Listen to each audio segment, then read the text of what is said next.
Oh man, I am excited about this one. We've been working on this one for a while, I feel like. It's so good to have you on the podcast, and we're talking all about email newsletters today. Ryan is the founder of Naptown Scoop, a local newsletter for the town of Annapolis, Maryland. I saw it online and I thought, I want to do this business model. Let's talk about what it is, what gave you the idea. I email half of the people that live in this town every weekday, and I tell them what's going on. We started 3 years and 9 months ago, and this year we're trying to hit 400,000 in revenue. How did you get it off the ground, and what did it look like in its first year? I was looking at every possible source of information I could about what was going on around town and just curating that into a newsletter. Let's move into everybody's favorite subject, monetization, and how you monetize this. Ads are the biggest part of it. Is it real estate agents? Is it lawyers? Is it restaurants? Like, who kind of goes after the big ad spots? A lot of these businesses we walk into, the concept that we're promoting is... All right, welcome back to the Niche Pursuits podcast. My name is Jared Blum, and today we're joined by Ryan Sneddon. Ryan, welcome aboard. Hey, Jared, thanks for having me. Oh man, I am excited about this one. We've been working on this one for a while, I feel like. It's so good to have you on the podcast, and we're talking all about email newsletters today. But man, thanks for making the time. I know we went back and forth quite a bit to get this one scheduled. Yeah, thanks for having me. I don't think I ever missed this, did I? I missed one where I just completely missed the meeting, and I felt horrible about that. Did I do that with you too? No, you didn't. You rescheduled. Good. And then I got busy, and then here we are. So it was all above board, and we're good to go. But the anticipation, because I'm excited about this interview, and I have been, so it's been a long time coming. Why don't, if you could, because we're going to get into the details of this entire brand that you've created kind of via email, and just really excited to hear about it. But why don't you give us some backstory to start with? Maybe catch us up to who you are or what you did prior to starting this project that we're talking about today. Yeah, I didn't actually do much. I'm pretty young. I only worked for 1 year before I actually started doing what I'm doing. And I went to school for engineering, mechanical engineering. I didn't want to do that. I just wanted to think like an engineer because I kind of think engineers could do whatever we want. So I did that, graduated from University of South Carolina, got a job at a software company, training people who were new clients on the software. So for a year, I got to travel all over the country and go to colleges. Shortly after I graduated college, go back to college and train the administration on how to use this software. It was really fun. I love traveling, and so it was fun to get paid to travel. Some of the trips were like 2 weeks at a time, so I got a weekend in some cool places like Portland, Oregon, and San Francisco. That was a lot of fun. But like 6 months in, I decided that I was going to quit at a year because I'd always wanted to start my own business, and I feel like I kind of forgot that when I first graduated from college. I just got caught up in the who's going to get the coolest job, and I feel like I won that out of all my friends. I got to travel. I was making a lot of good money, not a ton of money, but good money, especially for South Carolina where I was living. That comes into the story a little bit later. So I felt like I won that, and then 6 months in, I kind of woke up and I was like, I never wanted to win this game. I want to win the other game, which is starting your own business and being able to do whatever you want in 20 years, not just being really good at working at somebody else's business. So I did that 6 months in. I had been saving super aggressively anyway, because that's my strategy. If I'm making a lot, I'll put a lot away. You never know what you're going to need it for, or retirement or whatever. So I had saved a ton of money, about half of the salary I was making, which was $65,000. Not a ton of money to be making, but a good first job in Columbia, South Carolina is super cheap. So it was like $400 a month for rent, barely any money on food. Also, a lot of my food was paid for because I was traveling for work. So I squirreled away about 25 grand and then quit with zero plan. It took me nine months to start what I'm doing, but 7 months to figure out that it was going to be that. Then I thought about it, kind of forgot about it, then wrote about it online in a online entrepreneur community that loved the idea. That was kind of my validation to do it. And then I just decided to do it about a month later, and that was 3 years and 9 months ago. And now it's pretty cool. We have a couple employees here. But yeah, it's crazy. We started 3 years and 9 months ago, and this year we're trying to hit 400,000 in revenue. I I work on it full time, although I am starting a couple other things, and we're thinking about doing the same concept in some other cities right now. Hey everyone, Spencer here, founder of the Niche Pursuits podcast.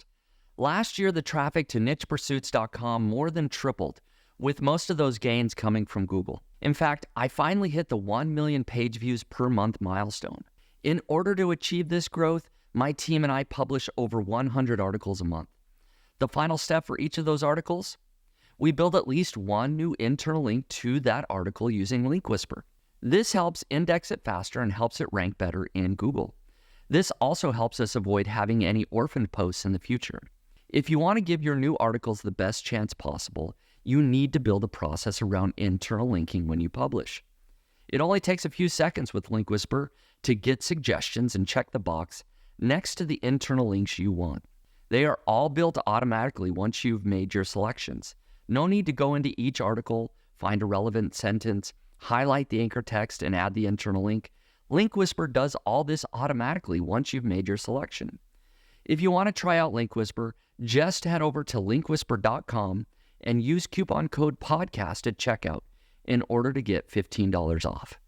It's really fascinating to hear you talk about kind of the origin story of it. A lot of people, and I don't mean this tongue in cheek, I actually want to ask you about it. Like a lot of people will say, save up and start their new project while they're in their current job. And it sounds like from what you were saying, you didn't even get the idea for your project until you were able to leave the job. Is there something to like, did you always know you needed to leave the job to find your own business idea? Or was that just a leap of faith because you were so sick and tired of working the job and you knew it was holding you back from starting something? The latter. I definitely would not encourage anyone to do it the way that I did it. It'll scare everyone around you. It'll scare you. It's way smarter, way safer to start doing what you're doing or you want to do, make it a side hustle, nights and weekends, especially if it's the kind of thing you can do on nights and weekends. You know, if you're going to start something like a fence company and you're going to actually be out there building fencing, then you can't, I mean, you kind of can't do that on nights and weekends, but it's easier with something like this Right. on the internet. You could do it nights and weekends without a problem.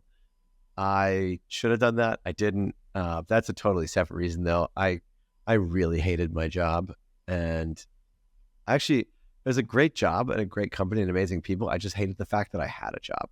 Mm-hmm. And so it sounds so awfully privileged of me to say, and you know, there's so many people with such a much, much harder life, and now I can look back on it and laugh a little bit. But there was one night I was driving home from my now ex-girlfriend's house, and I literally thought about driving my car off a bridge in Columbia because that meant I wouldn't have to go to work the next day. And that's when I was like, oh shoot, I need to quit this. I'm 22 or 23, like I have money in the bank. If that's really how I feel about this, then I should just quit now. I have nothing to lose, nobody relying on me, and I live in a super cheap place. And worst case scenario, I can always go back and live with my parents. So I'm just going to quit. And I did. But I would definitely encourage anybody, you know, maybe find a job you don't totally hate or just grit it out and build while someone else is paying you. It's way easier. And Right. if I were to do it again, I'd probably try it that way. If I had known that I had done it the other way already, but can't change the past. And here we are. Well, there's something to be said for the pressure of not having something to fall back on and the pressure forcing you to produce results quicker. But to your point, it's there's other downsides to it. So here we are. You're going on 4 years in on this. You're getting to the point where you're going to eclipse, hopefully this year, $400,000 in revenue. Let's talk about what it is, what gave you the idea, and maybe tell us about what it looks like. It's a local business. It's a local newsletter that's specific to a city, but give us a little bit more about it. And then let's go back to what gave you the idea. You said you kind of heard about it in an online community. Yeah, my elevator pitch, I did it this morning. I was at a networking event. Everybody was taking 30 seconds to explain what their companies do. And I was like, this is all terrible. And nobody's going to understand or remember any of this. And I was like, what should I say? I should have a really, really good one. Because I'm always trying to think of a different thing. And then I basically just said, I email half of the people that live in this town every weekday, and I tell them what's going on with events, parties, news, live music, stuff like that. And so that's really it. It's just basically the newspaper sent through email, but it doesn't have crime and politics in it. It tells people what live music is happening, where it's happening, when it's happening, what are the big fundraisers, fun parties to go to in town, new restaurants, new businesses opening, all that sort of stuff. And you said, how did I hear about it? I saw someone else doing it, and then I wrote about it, and I was like, I think this is a pretty good business. And all these people were like, yeah, that is a really good business. I'll invest in you if you go do that. I was like, whoa, that's not what I was just kind of writing about this because I thought it was cool. Not really trying to do that. And I'm really glad that I didn't do that because there were people that wanted to. And I was like, I'm just going to go do it on my own. Really, really glad that I made that decision. But yeah, I just saw someone doing it in Columbia, South Carolina. They had figured out they had a couple companies or a couple locations of this, signed up for all of them, found out their ad rates, and made a spreadsheet. We'd go through every day and try to calculate how much money they were making. I figured they were doing about $500,000 in each city, and they only had 2 people writing each one. And I figured they couldn't have had that many back office staff. And so it felt like a pretty good unit economics, so I decided to go for it. And you were in, I believe this is through Annapolis, right? And that's the city that you built this around. That's where I'm building, yeah. Yeah. So it's a different location than the one in South Carolina, but you got inspiration for that one. What does it look like to set this up? And then I'll have a bunch of follow-up questions, but how did you get it off the ground, and what did it look like in its first year in terms of how you got subscribers, how you built out the emails, because you didn't have a staff at that point. And so, what did the first couple months or first year look like? Yeah, it was really simple, honestly, which is one of the reasons I love this. I just set up a MailChimp account. I made an Instagram account. I put a picture of myself that, hey, this is me, I'm Ryan, this is what I'm going to do. And then I started running Facebook ads to a very, very simple landing page that I never made it look like, hey, we're launching this. I just made it look like, hey, we already do this. And here's an ad for it, sign up. So I ran ads for 1 week before I actually sent the first newsletter. So I didn't have to send it to like 0 people or just my mom and dad. So I sent the first one to 70 people. That was all just, every single one of them came through Facebook ads, or maybe some of them came through that Instagram post, but I doubt it.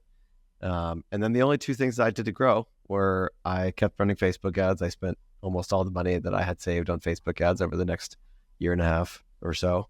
And then I posted on Instagram, and I posted and I commented on everything else that I could find. So I was scrolling through, I followed every Annapolis business and every publication, anything I could find that was putting out any kind of content about Annapolis. I would scroll all the way to the bottom of Instagram every single day. I didn't even know there was a bottom of Instagram. I figured that out through that. And then I would comment on everything, any picture I saw that I was like, I could think of something funny to say here. I would comment from the Naptown Scoop account just so people would see it and get the name out there. But then also I started finding content through Instagram about new businesses and stuff happening around town. So that became a dual purpose thing, growth and gathering content.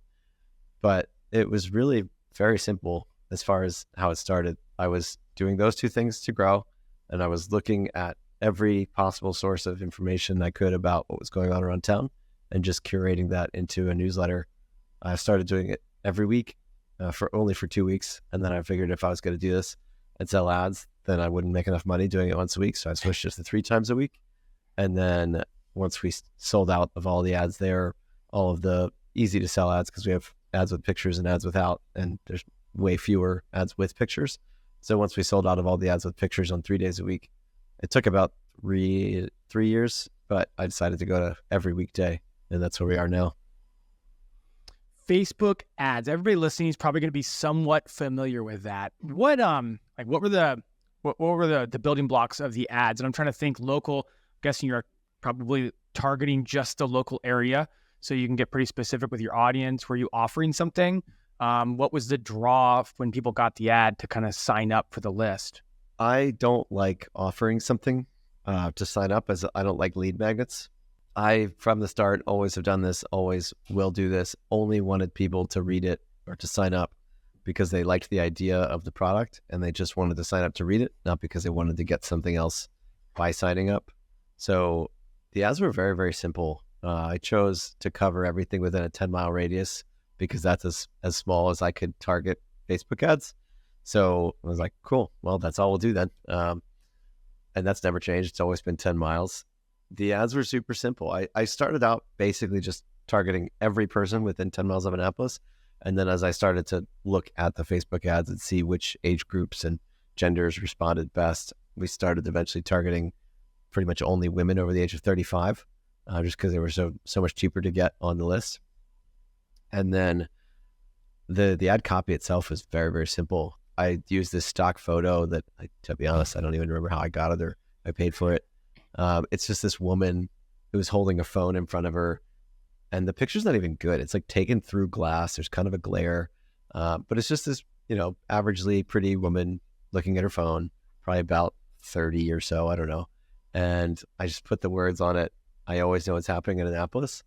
And I spent like almost all the money on that one single ad. So I blasted that woman's face all over Annapolis. I like to think if she exists and she comes here someday, that she'll just be like vaguely familiar to everybody. Like, but they won't know why. They won't remember where they saw her. But they'll be like, oh, she must just have one of those faces. And she'll be like, why is everybody staring at me? And she'll have absolutely no idea that, her face has hundreds of thousands of impressions all around town because I spent $20,000 on Facebook ads with her face on it. You got to imagine by the time you were done running an ad campaign like that, or maybe you're still running it, but a year plus, like given the audience size, I'm sure not everyone's on the list, but I'm sure everyone's at least seen it in Annapolis at this point. Yeah. I mean, if they're on Facebook and they live in Annapolis and they're a woman over the age of 35, they've like almost certainly seen it. Right. Maybe a little bit less likely if you're in other demographics, but yeah, pretty much. I mean, we have a database of 23,000 readers or emails. Only about 19,000 of them are active right now. So we have 4,000 people who have unsubscribed, and I want to get them back and figure out why they unsubscribed. But you only have 41,000 people that live in town here. And there are some surrounding areas where we probably get that number up to 120, maybe 150,000. But yeah, pretty significant amount. And that doesn't include, this is dumb. I used to delete people if they unsubscribed, like not just keep them inactive, like just fully delete their account. I was like, oh, they're done with me. I'm done with them. I'll save money on my MailChimp account. And I've probably deleted another 5,000 email addresses. Yep. So that was a little bit dumb. That's things you don't know when you're starting, that you can actually keep those and maybe download them and load them into Facebook and retarget those people. The things I didn't know starting out and know now. So we're going to do a retargeting campaign of those inactive subscribers soon, try and get some of those back. But yeah, that's how the ads worked. And that's how most of our growth has happened. We have some SEO content that if you Google certain things, we come up first and people sign up that way. And we have a referral program that's accounted for a good amount of people, but Facebook ads at the backbone of the business. Yep. You just touched on a bit. It was one of my questions I wanted to ask. I mean, perhaps you chose Annapolis and this concept because you lived in the area, so it made sense. But have you learned along the way anything that you could offer for people evaluating a local market and whether or not it's too small, too big, has the right demographics? That, I don't want to put words in your mouth. So any other qualifiers to look at? You talked about how Annapolis is like, I think you said 41,000 people. You've got over 20,000 of them on your list. Like, any tips on how to evaluate a market for whether it's a good opportunity or not? Yeah. So from a content perspective, people are the same everywhere. And so anybody would read this anywhere. Even, town of 2,000 people still care what's going on. Might be a little bit harder to find the information, or not, I don't know. But the people are going to read this everywhere. The problem is whether or not you could turn it into any kind of successful side hustle or even main business. And that, I think for that, you need at least 50,000 people. Annapolis is pretty small. I think it'd be a lot easier to build this in a bigger city. And I am looking at some bigger cities to do it again, but not too big. I think that's another key thing is I don't think I'll ever go over 250,000 people. And even that would be pretty huge. And I think I'd have to do a little bit of a different strategy because it's hard to be, as local. Like you can't cover everything in a town of 250,000 people. I could publish the live music calendar here and get pretty much everything on it and fit it in an email and not have to have you click out to a different link just because the town's a good size for that. In a city of 200,000 people, it's going to have to be a link out of the email, and maybe we have a couple featured gigs, but you can't publish all of that in there. So I like this. I think I'll stay between 50 and 250,000 people. Probably love to be closer to that 100,000 number, 150. I think that'd be the sweet spot. It's nice to have an affluent area because that's a good crowd to advertise to, and people are always going to want to reach those people. And then it's also nice to have a cool place to live where people are jazzed to live there. People are jazzed to live in Annapolis. It's a really nice place. We have great weather in the summer. We have a ton of water, so it's great boating here. We're close to DC and Baltimore, and you got lots of airports. Smart people live here because they work in government defense contractors.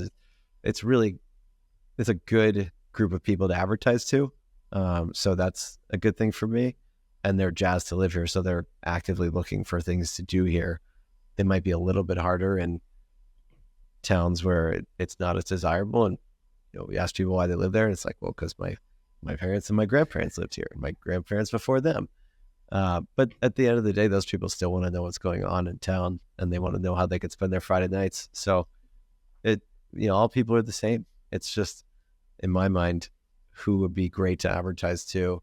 And also, like, if you look more at trying to do this from a perspective where you're going to go and do it as a main business instead of a side hustle, then you want somewhere that's probably growing and cool. When I say cool, I mean like new infrastructure, new restaurants, people investing there.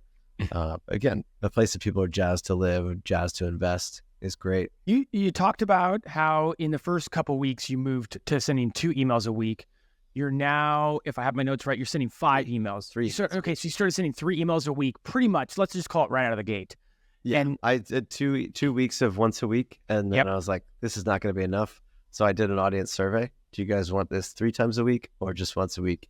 And it was literally, and at that point I only had like 150 subscribers, so it wasn't like I was doing this to a big group, but they were like 50-50 right down the middle, 3 times a week versus once a week. And that's when I learned, don't do that. Don't survey, just do it. And so I figured, well, if I lose every single one of these people, they're only 150, I'll get more. So we switched to 3 days a week. I did go through and take the survey a bunch of times myself. So it was like 55% 3 times a week. There you go. And then I posted a screenshot of the results. But just don't survey people, just do it. You don't have to ask. What did the content look like out of the gate? Because at that point, it's just yourself. What were you filling the content with 3 days a week? You've hinted at like what's going on that weekend, live events, music, that kind of stuff. But did you have a certain structure you landed on? And again, I'm just trying to give people an idea if they can get their mind around what a local newsletter looks like in the early days. Yeah, so the structure's been the same the whole time. The format's a lot better now. It's much prettier, but it's always been the same. I just go through the sections. We have an intro, try to put something funny there, easy to read, gets you warmed up for the newsletter. I like to think of it. Then there's a little preview, 3 things that are going to be in there that day. Then they're not always there, but I always keep the space reserved for what I call the top story or the headline story. That's usually something I'm promoting myself. Like today, it's a big fundraiser that we're doing for a big fundraiser in town. Then tomorrow, I don't think we have one tomorrow.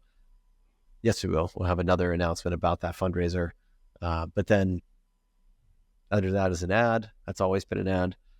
Underneath of that, I call it the digest. It's like the general miscellaneous news. If, let's say, trying to think of good things. It's easy to think of bad things to write, like disasters and stuff. But let's say Annapolis won an award from Condé Nast as the best town to spend Christmas. Then that would be like general news that would go in there.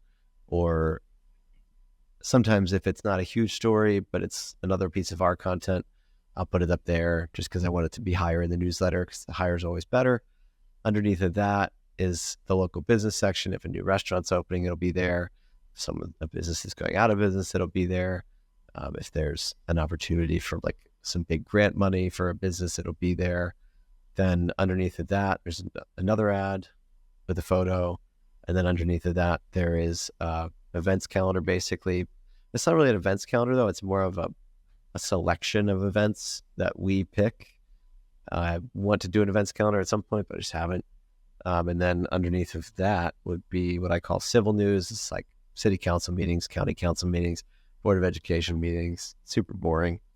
And then we have weather and live music, and then sports at the bottom.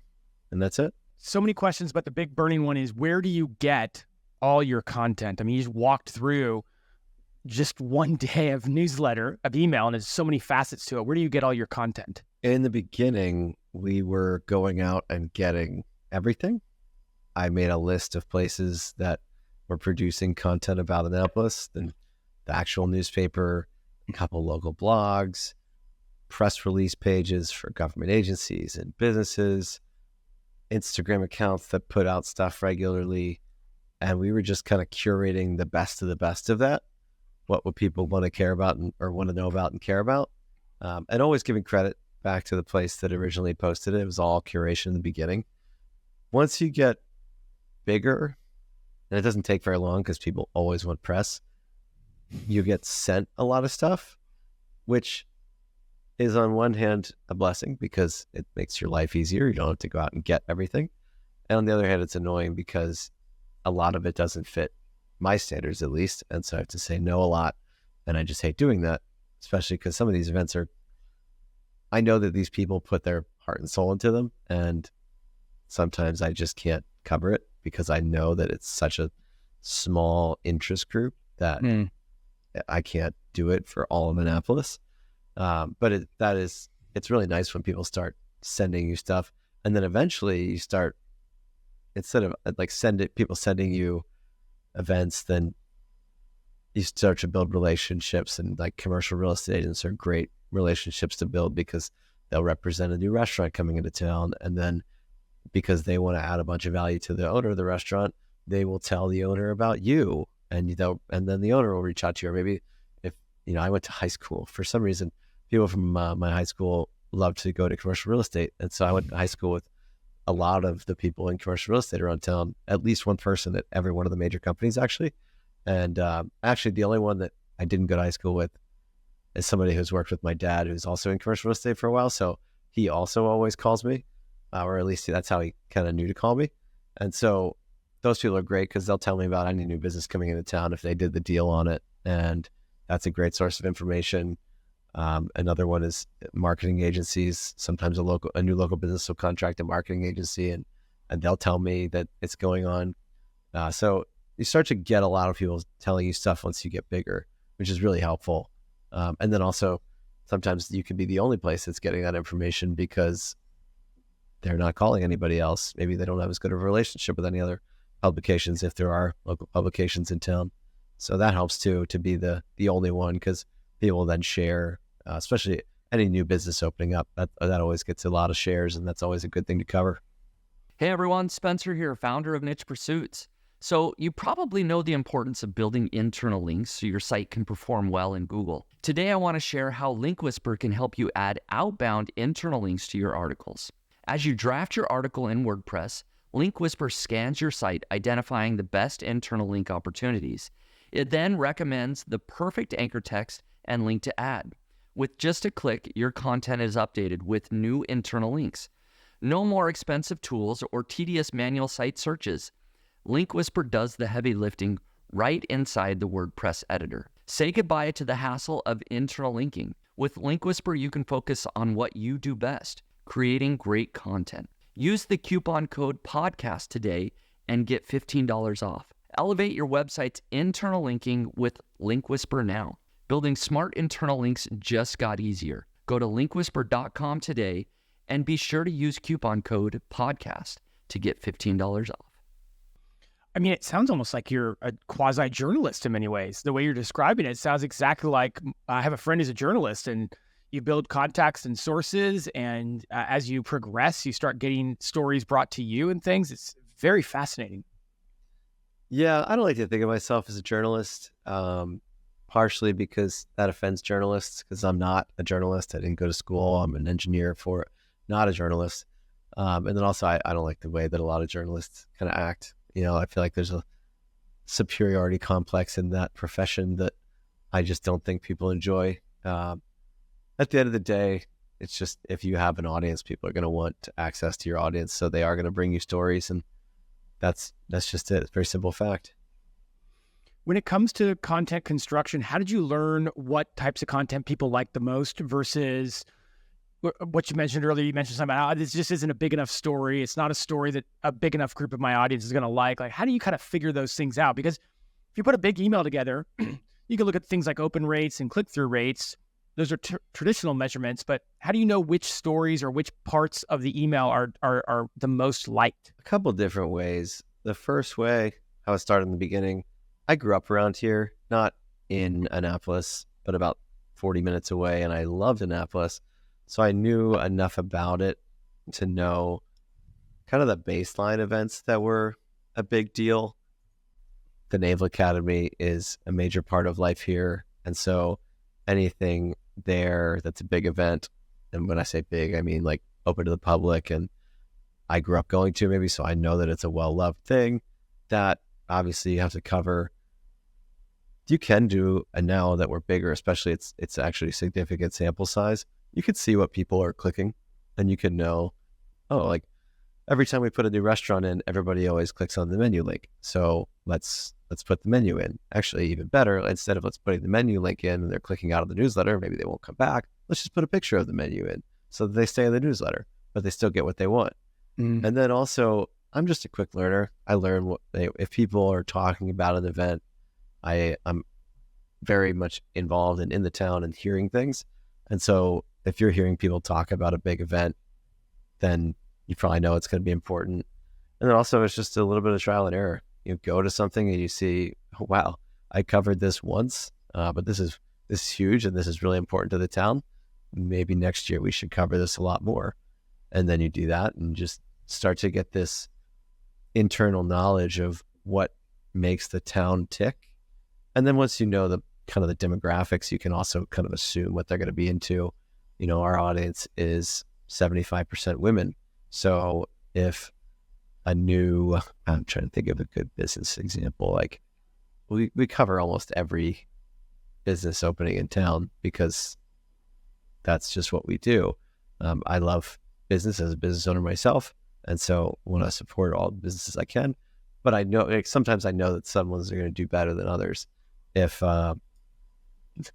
just a great example, if a really hot new men's hair salon came to town, it would probably be a less popular click than if a really hot new women's hair salon came to town. Right.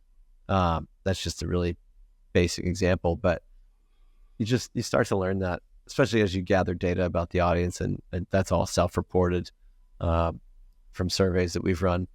But yeah, so if I talked for a while, if I went to go back and summarize my answer to the question, I'm always trying to get better at simplifying things. One is, I'll call it gut feeling. I grew up here. I know what makes the town tick. Two is experience and seeing what people click on and what people talk about in town. And three, I guess it's more just common sense. If people love restaurants, and that's every town, every person in the world. Food is one of the things that brings us all together. People love restaurants. If a new restaurant comes, you just kind of know, I should cover that. Let's move into everybody's favorite subject, monetization, and how you monetize this. I'm really curious to hear some of the details. You've touched on ads, and so I'm going to gather that's the primary source or one of the larger sources of revenue. But let's dive into the revenue model for the newsletter as you've outlined it, and any details you think are important. Yeah, ads are the biggest part of it. Some quick math here. Last year, ads were about, let's call it 84% of the revenue. Okay. The other 16% would be an event that we do. We sell a lot of tickets for that. We sell a lot of sponsorships for that, which I don't know if that could count as ads, but it kind of could count as ads. But that is just a total wash on the profit and loss, because every dollar we make we spend a ton on the party. The party brings in like $35,000 of revenue, but we spend like 30 on it and then just give away all the rest. So that's the basic, it's in, but it's out. So it does, I don't even think about it in terms of the revenue. So yeah, ads are the biggest way for now. I have a couple other ideas that kind of want to do, and then some other crazier ideas that we also talk about that are not actual ways of monetizing. They are ways of monetizing the audience, but it's not revenue that adds to the newsletter's revenue. It's new businesses that are kind of grown out of the newsletter. But we can talk about that after ads. It probably makes more sense. Okay, cool. What does a typical ad look like in terms of the parameters that you give a brand? If you can, any information on like roughly how much you charge for it, who's buying these, what kind of businesses are buying them? Yeah, so I've got 3 different kinds of ads that we've created that we put in the newsletter. One is our top one. It gets his logo at the top of the whole newsletter, top of the whole newsletter, right under my logo. Then it's the top ad. Sometimes it's the first thing people see if we have a headline story that day. Sometimes it's not, but it's got 150 words in it, or can have 150 words, picture, bunch of links. It can be pretty big. That theoretically could be 10% of the newsletter based on word count. Then halfway down, we have another ad with a photo. It only gets about 100 words. And then towards the live music calendar, we have 3 different text-based only ads, or text-only ads that can have up to 70 words each. And that's the 5 ads we sell every day. Trying to sell a couple packages right now where it would be sponsorship of a specific section with a little bit of a different look than those ads. I actually did just sell one to a music festival. They sponsored our live music section for the entire month leading up to their music festival. I think it's a great idea. I don't think we executed on it well. Not going to throw anybody under the bus, but I just don't think that the pictures were very good that they provided us. That it wasn't big enough, that it was a music festival. The dates weren't big enough, the location. I think we could have done it a little bit better, but I think that is kind of our next frontier is selling those packages, and they can be pretty profitable packages, and it's pretty easy. And it makes a lot of sense depending on who the advertiser is. So like that was a music festival. They sponsored the music section. Theoretically, people that are reading the music section would be very interested in going to see a music festival. So that should work out really well. We're working on getting a boat sales company to sponsor the weather section, because the weather section is the one that's getting checked by all of our voters here. I want a bank to sponsor the local business section because all the local business owners are checking that section to see what else is going on in town. So that's the kind of the next frontier. That's a little bit less thought out, but we're starting to work into that. And then we also do some social media sponsorships. That's mostly in the form of Instagram videos, reels. And then those are all things that we're currently doing. Some things that I want to do in the future are not so much dedicated emails. I like the idea of never sending the audience anything other than what they signed up for, but we're about to make a pretty big data collection push and try to not have the data be anonymous like it has been in the past. But if we can actually associate your email address with your data, then we could, instead of say going to an advertiser and selling a sponsorship for the entire newsletter, we could break out we could still sell those general sponsorships, but we could sell specific packages to specific advertisers, only reaching specific parts of the newsletter.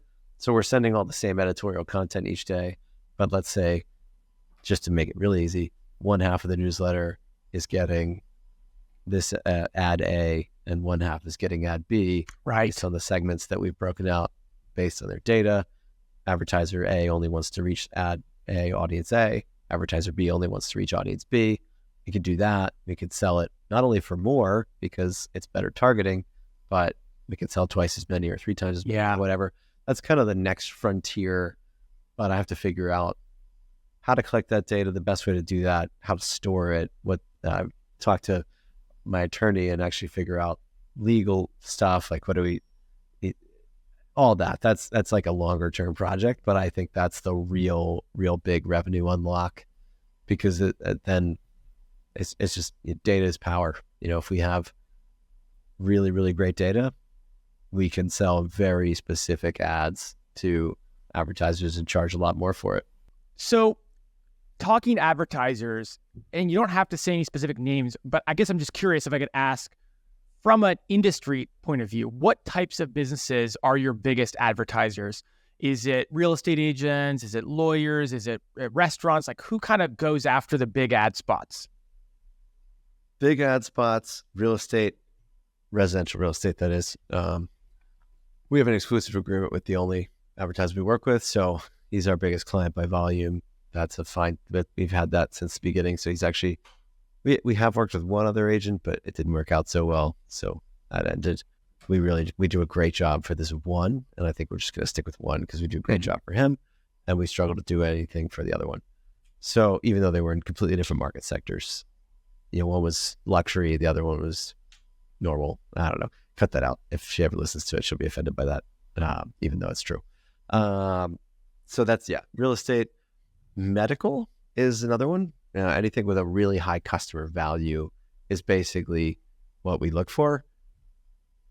I almost don't want to give specific industries just because I think it'll confuse people. Mm-hmm. The idea is, and always has been, first of all, I want to work with the best. Working with the best brands in town gives us more credibility. And especially because we're really young, there is a certain credibility that you get from being around forever. There's another publication here that's been around for 20 years. Our newspaper parrots all the time that they've been around since the 1800s. They've been around since 2020. That doesn't say anything other than the fact that I'm an idiot and I started in COVID.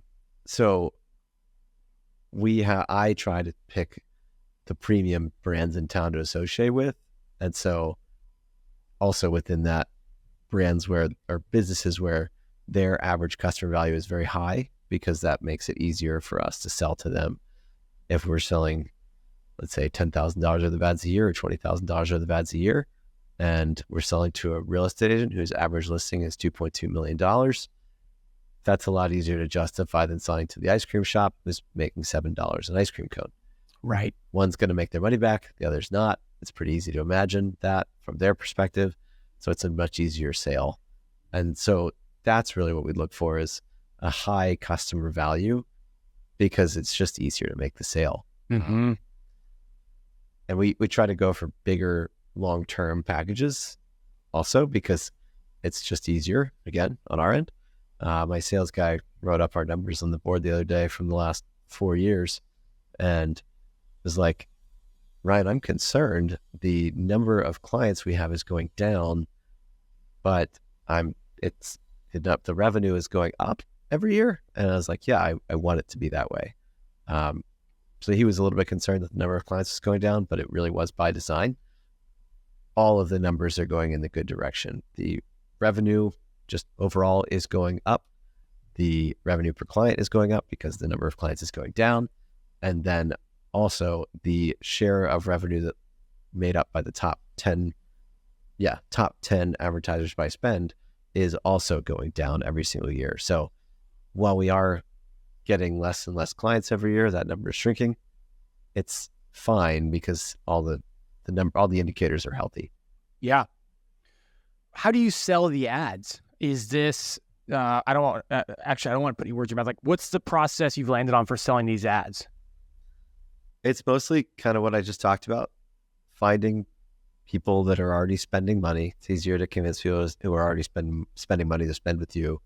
If I ever come across people that they're like, well, we don't do any paid advertising, then I'm like, I'm just wasting my time now. Mm-hmm. Because it's almost impossible to convince those people to actually advertise. But if you find someone who's already spending money, that's a good thing. You want to find somebody who has money. You don't want to go after the business that's barely surviving.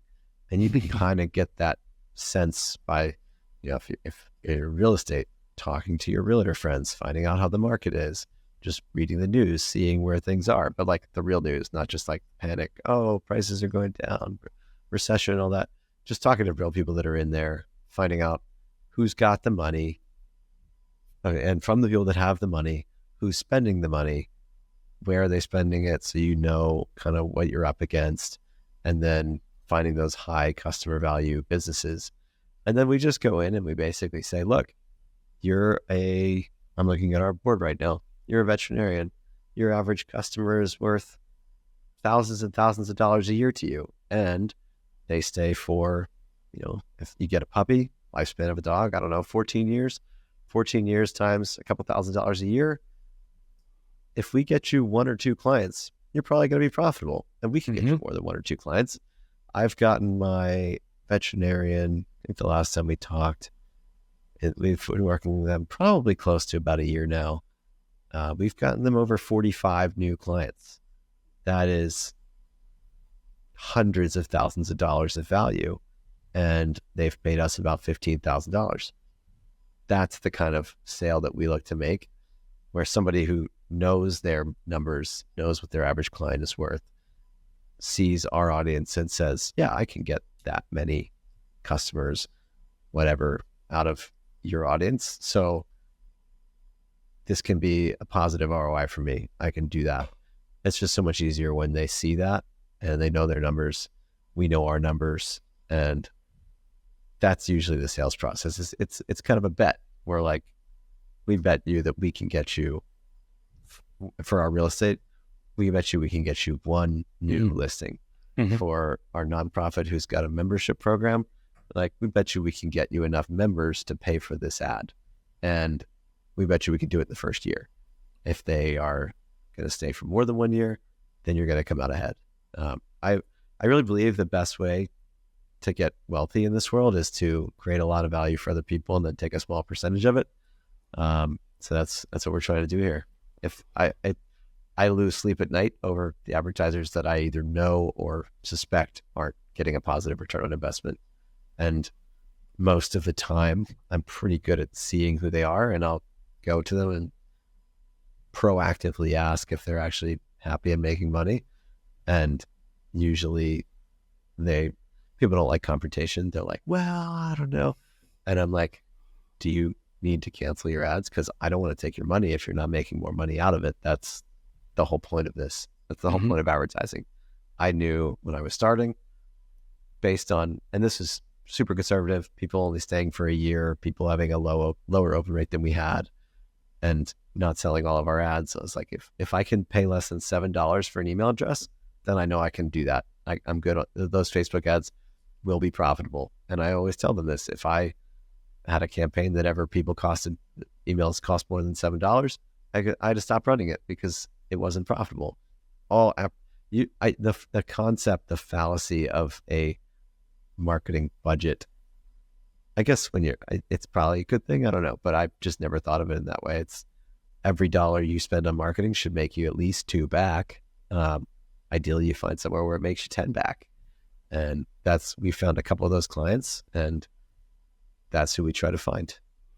Yeah, I mean, it makes sense. I think everything you outlined, and I hope everybody listening really took it to heart, like looking for companies who have high average value per client. Certain businesses are going to just be naturally sticky for this type of a newsletter and this type of an audience. You mentioned that, you're like with the veterinarian example, you kind of are able to calculate roughly how much business your newsletter gave them. How are you tracking that sort of thing? How are you giving brands the ability to track that, or is that up to them, or do you have tracking that you utilize so you can kind of show the value back to the advertiser? Right now, it is up to them. So a lot of them will generate us specific links. Right. Some of them run special promotions. Like the way that the vet knows is everybody who shows them the Scoop ad when they walk in, they get a free dog toy. And so they just keep track. They put it in their system how many people have done that. And so maybe it's even a little bit more than that, because not everybody's going to remember to do that or whatever. Right. It's probably pretty close. I am going to have a new system shortly here within probably 2 months that I offer to clients, probably at no charge or minimal charge, just kind of whatever the cost is, where we can actually get a specific phone number just for them. And we can put a little code on their website and we use a special link when we link to them, that if someone goes to their website, it changes their phone number to this phone number. And then we can see exactly how many people called that phone number. It's actually pretty scary. We can even guess with reason. This software can guess with reasonable accuracy who that person is. We will not share that information, but I'll have it. And the reason that I'll probably do that is a good segue into another monetization strategy of this is that I've started another business in town that I'll be advertising through this newsletter. And so I want to know exactly how many people call from my newsletter so we can just see how valuable that advertising is for us. And I believe it'll be pretty valuable, but if we do this tracking system and it's not, then maybe we don't advertise the business through the newsletter. I don't think that'll happen, but that is probably going to be the impetus for getting a system like that where we actually offer tracking to our people. And I think it'll be more valuable because not everybody knows how to track. Like the other day, we ran an ad for somebody. We sent almost 500 people to their website from this ad. It was the second most popular thing in the newsletter. It was a really high click rate for an ad, and it was a really good business that should have gotten at least 4 new customers out of that, which would have meant they would have paid me $675 for an ad and earned at least $3,500. They said they got nothing. And I just don't believe them. I think they don't know how to track. I'm not going to tell them that, but maybe in the future, it'll probably be mandatory. Hey, we're going to get you this specific number and we're going to see how many calls you get. And if you tell me that you got 0 clients, but I see that you got 30 phone calls, I am going to call you out on that, because then I have the data to back it up and be like, so you're telling me you talked to 30 people on the phone and I can see how long they were on the phone. I can see all of it. You're telling me you talked to this phone number for 10 minutes and you didn't make the sale? Like, come on. Obviously, it won't be as confrontational as that, but that's how we can get to the point of really, really proving our value in ways that we don't have to rely on the customer to be super savvy in their attribution. Yeah, I can imagine a lot of local businesses are just not dialed in to attribution, tracking, these sorts of things. So I could see that being huge value.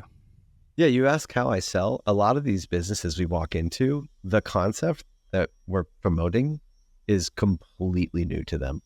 The concept of marketing being profitable and thinking about ROI there, it's like, it's mind-boggling to a lot of them. They're like, wait, I thought it was just like post stuff on social media, maybe send out marketing emails. And I'm like, no, marketing is such a buzzword. It probably perpetrated by people who just like getting marketing budgets and not having to worry about actually proving results. You should be getting results out of your marketing, and you should be cutting off everything that doesn't provide you money back. Mm-hmm. If I'm not, you should not renew with me. But I'm pretty confident that will be your most valuable thing, and then you will renew, and you won't renew other places. So that's really a novel concept to a lot of local businesses. Of course, I also like the really big businesses that just don't care. We're such a drop in the bucket in their marketing budget that they just keep renewing, and it's easy. I like that too. We have a couple clients like that. That's just nice, easy money that I believe we're doing a good job for them. They think we're doing good enough, and their renewals are more, instead of like sitting down and having a meeting, it's like, hey, can you send me another proposal for another year of what we're doing? And we have one client that literally pays us in full for the next year with the leftover from last year's marketing budget. So that's how small we are to them. It's kind of nice. As we wrap up, any snippets or final tips for people that might be wanting to do this in their local neighborhood? It could be mistakes you've made along the way. It could be outlier tips that we didn't get to that you think are really important. Just any final things to kind of wrap up and put a bow on this really great last hour of content. Don't be shy. Put your face all over it. People connect with people, not brands. And then that's part 1 of that. Part 2 is get some really nice clothes embellished with whatever logo you have. Pick the clothes that are hot in your town. Like in my town, we're a boating town. So I got some really nice Helly Hansen jackets made, and I wear them everywhere when it's cold enough. Right now it's not, obviously. But, well, not obviously, I shouldn't say that. We're recording this on June 11th, so no jackets for me. But then go to everything you can, and literally everything, every nonprofit fundraiser, even if you have to buy tickets, it'll probably be worth it. Eventually you'll start to get invited and not have to buy tickets. Or you could donate advertising and get yourself some tickets. Go to those things, go to networking events, find out which ones are waste of time and which ones are not. Skip the ones that are waste of time next time and go to the good profitable ones. Go to restaurant grand openings, go to business grand openings, go to concerts, just go everywhere and make sure that your face is attached to this thing, and you will start to become very well known around town. You'll get invited to things. It'll boost your credibility. You'll notice when you go to events like this that you'll talk to people. And when you get home and you look at your whatever email system you're using, you'll notice that yesterday when you didn't go to anything, you got 20 new subscribers. Tonight you got 60, and it's a really noticeable jump. That's my biggest piece of advice. Don't just do this and lock yourself in a room. I did that for the first 10 months. And then it was excuse my language, a holy shit moment. The first time I did go to something wearing something that a shirt that I made for the newsletter. And it was crazy. It was a total mindset shift from that point forward. Mm-hmm. And it didn't even have my actual logo on it. I went to this like business casual event wearing jeans and a t-shirt. And it was like, everybody there wanted to talk to me. They were like, that's the Scoop guy. And that was a really eye-opening moment. Well, as we come to a close, thank you so much for sharing here. This was really like top to bottom, a great overview with a lot of depth to it about a local newsletter. Can you tell us the name of your newsletter and just where at all people can follow along with what you're doing? Yeah, my newsletter is called Naptown Scoop. If you want to check it out, you can go to naptownscoop.com. And that way you sign up for it there, though. So if you just want to check out a couple issues, I would go to naptownscoop.beehiiv.com. Beehiiv with two, BEEHIIV.com. That way you can just check out the archive if you don't want to actually subscribe and get it every day. And then I write about what I'm doing a lot on Twitter. I'm at life_scoop. And then also have a newsletter where I write a little bit more tactically about this and actually provide some updates of how much revenue Naptown Scoop is making and what we're doing that's working and who I'm hiring and stuff like that. And that's also that's in my Twitter bio or at lifeofscoop.beehiiv.com. And that's it. I'm always looking for people in other cities to do this with. I'm kind of at a point where I'm ready to do that now and want to do more of these.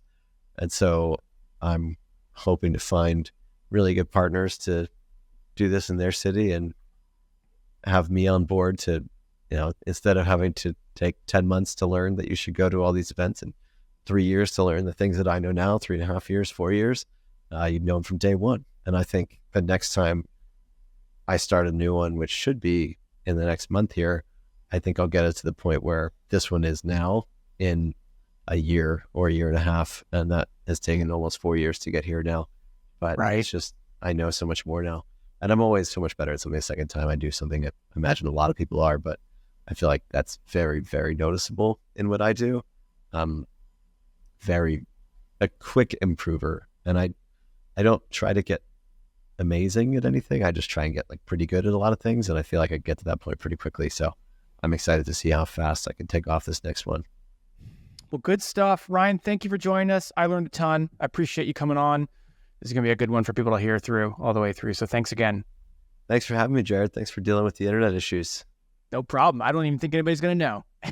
They won't, but we will. All right. Talk to you again soon. See ya. All right. Cool.